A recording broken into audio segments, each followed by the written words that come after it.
अरे गोधन बाबा, ओ गोधन बाबा, अरे गोधन बाबा, गोधन बाबा, अरे गोधन बाबा, अरे बाबा, ए गोवर्धन बाबा, हमारी माँ माथे पर मोर लेके आयल बानी, जानता नहीं का है हमार दर्द क्यों नहीं के बुझत।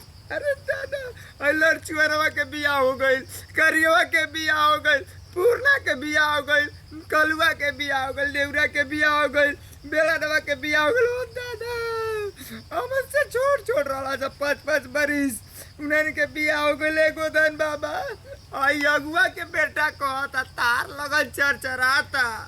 अरे दादा ओ दादा कोनो अगुआ मेरी काम नहीं क्या होते गोधन बाबा, दिन पर दिन निकल जाता। अरे दादा ओ दादा गोधन बाबा जानते नहीं हमार दर्द क्यों बुझे वाला नहीं के। अरे दादा ओ दादा ए गोवर्धन बाबा रौरा इतनी घड़ी हमारी पर दया दृष्टि दे दी। अरे दादा हम का बताई रौरा से गोवर्धन बाबा, आई पुराना के बियाह भइल त टोपी चोरा के लिया के भाग के ओइनी, ई टोपी चोरा के डेहरी में धैले रहनी। अरे दादा ओ दादा हमार दुनिया में केहू दर्द नहीं के बुझाते दादा। अरे दादा ओ दादा ए गोवर्धन बाबा, ए गोवर्धन बाबा ए बेरा हमार रौरा बेड़ा पार लगा दी, केहू हमार दर्द नहीं के बुझाते गोवर्धन बाबा। रौरा के नो ए गोवर्धन बाबा रौरा के नो हमार बियाह हो जाए तो केहू लड्डू मिठाई ना क्या तो पेड़ा में तो दे गोवर्धन बाबा।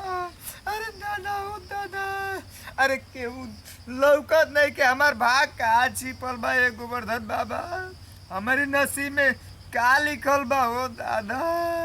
हे बड़ बाबा, हे डी महाराज, हे गोवर्धन बाबा एके हम 5 साली परिक्रमा करम, हम हमारो ए लगन में बियाह करवाई। रामे हो ए रामे हो उए हो गोवर्धन बाबा, हे डी महाराज, हे हमारे गांव के हे विंध्याचल वाली माई, अरे हमारो पर ध्यान केहू के भेजवाई। अरे दादा हो दादा के रोडवे ना तीने हो परिक्रमा हमको गोवर्धन बाबा 5 साल से ढेर ना को पाए में से कि ना मतलब पैसा बा ना कौड़ी बा, सब के लड्डू पेड़ा चढ़ाला हमरे के फर ये चढ़ा के जिया है चारे हो एक गोवर्धन बाबा। अरे दादा ओ दादा हमार बुझाता कुआरे मरे के पड़ी।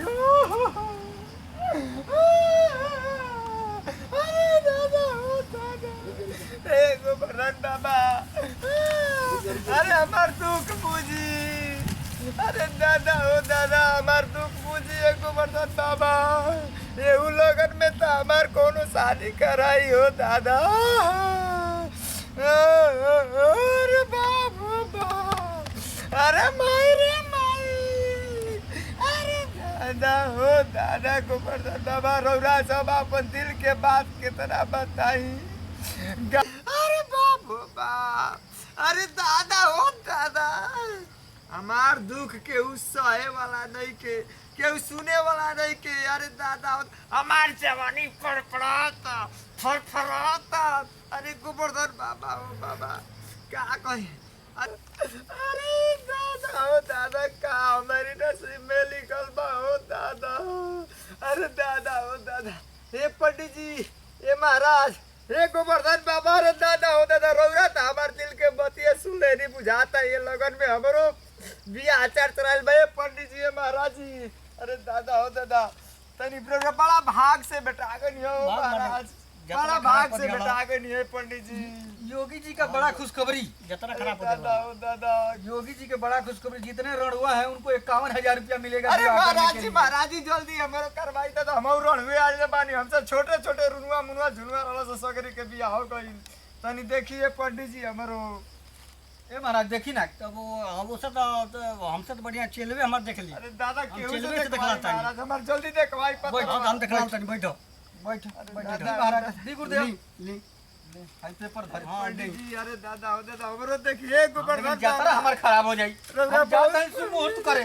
बहुत बढ़िया समय पर पंडित जी के भेज दे। अरे भाई सुनो हमार बतिया, हम यात्रा पे जाते शुभ मुहूर्त करे, हमार यात्रा बिगड़ जाई। हम महाराज सुनी ना सब जातरा बिगड़ी ना ऐसे कि हम कई साल से रणुए रह गइल बानी ना 51 रुपया धरो ना तो 11 रुपया धरो तबे हम यात्रा देखम ना तो यात्रा बिगड़ जी हमार। सुनी ना पंडित जी एगो बात बताते ही 51 रुपया नहीं के राती के वो माई मरले बे तो लुका के जाके गुच्ची खेलले बानी तो 1 रुपया जीतले बानी उहे बा। चलो 1 रुपया रखई जा। अरे दादा हो दादा यो पंडित जी वो 1 रुपया ले जाता। अरे हमके यात्रा गुटखा कहाँ से खाए? साइड करे जाते हैं दिवाली के नया नहीं खोना जाता। ले चलो दक्षिणा आते 1 रुपया ले पंडित जी। जय हो धरती माता। अरे बाप बाबा रे गोवर्धन बाबा रो हमार बतिया सुन लेनी अरे बाप देखी तो चला। चल तनी देख हमरो बताई दे दादा अरे घबरा मत जब पंडित जी लाइल बड़ो ताले हमसे क्यों रेणुआ बचल ना। अरे महाराज हम रड़ुए बानी। अरे दादा हो दादा हमरो तो मत बताइए पंडित जी। अरे हमार गोवर्धन बाबा रो ध्यान देले अब मत रोवा। ओ मत। अरे हमार कर्जवा फाटो। अच्छा ये बताओ तहार राशि के नाम का हो? भेला ना भेला ना ओ अनेरे इधर भग भेल रे यार बड़ा दादा हो दादा। लेकिन रूप रंग तार हीरो से कम नहीं खे। अरे तो हम कौन चीज में कम बानी? बाडी बा चांगर बा रूप चेहरा गोर बा। अब बैठो, क्यों बैठो, पूछा बैठो, नहीं के तो बैठो, हम का करी?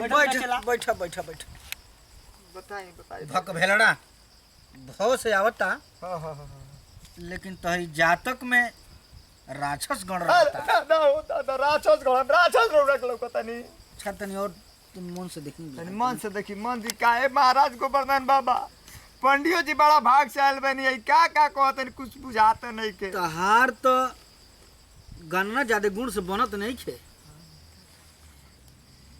ए पंडित जी ऐसा बारना बाड़ा तू तो बारना दादा हो दादा। तोहरी भाग में मांगला बाड़ा तू तो हो। आई दादा अरे बाप हो बाप हम का कौन कारण को मंगली गलती लेकिन कर चाहिए। बारी हो दादा। मंगली लेकिन नहीं रही तबे बियाह हो। ए पंडित जी बड़ा परिश्रम 101 रुपया जब देबो ना तो अबे ओकर भाग बदल जाई। 101 रुपया नहीं खे 1 रुपया और चोरा के रखले बानी। धर धर धर 1 रुपया और धर।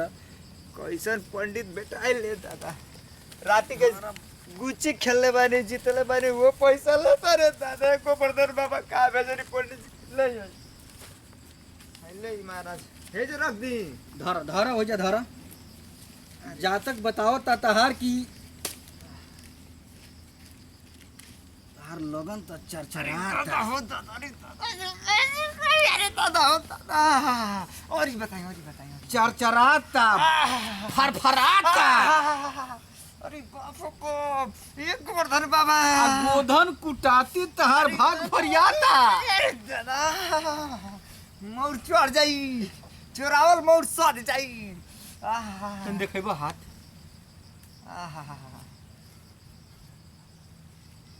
भाग रेखा तो बताओ तहार दूदू को भी यहाँ बा।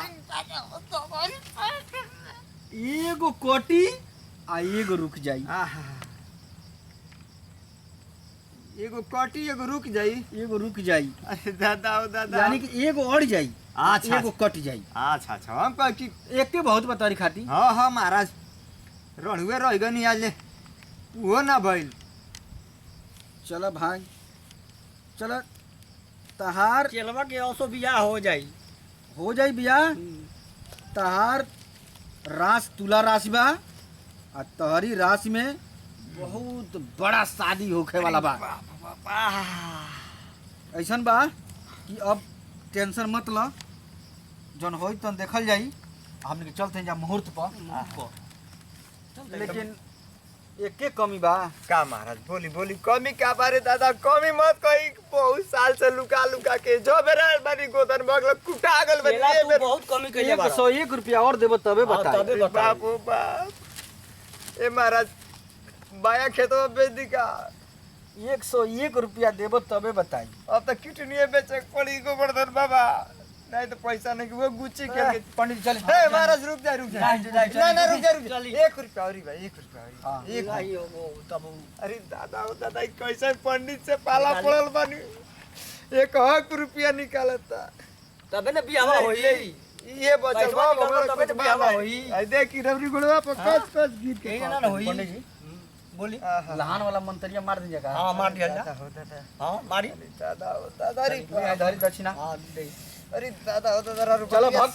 हां बोली तहार शादी होई आ बाबा बानी ना यहाँ के हाँ हाँ हाँ यहाँ के ये के जैसे तरौरा के कुटाई- भिजवा देनी हो जैसे कुटाई हाँ हाँ उसे ही बरछा चढ़ी वैसे तरी पर बाछा चढ़ अरे जाई बाप रे, बाछा चढ़ी दम चढ़ी दम चढ़ी बाछा चढ़ी कि बराछा चढ़ी बरछा चढ़ी बाछा चढ़ी गांव घर किए यो अच्छा हमनियो के बोले यो अब 5001 रुपया दे दियो ठीक बा रुना के 5001 रुपया दे दे अच्छा तो बायना दे दो तब चल जा हमनी के महाराज हम खारी दादा बायना दो। दादा बायना दो तब आल जाई बहना दो तब आवल जाई बायना जाए ना लोगन तो नहीं, ये नहीं। देखो देखो यात्रा मत खराब करो बायना दो बायना दो गोवर्धन बाबा बहना दो कौन आदमी के बेच देनी के लिए धीरे धीरे हमार सब राती के गुच्ची के खिलाई जीत लो लेके जाता हूँ दादा तो बायना दो हमनी के चल जा पानो काय के ना छोड़ो बायना दो बहना दो बायना ली अपनी आशीर्वाद पीठी पर ठोक के दी गर्भवती भवा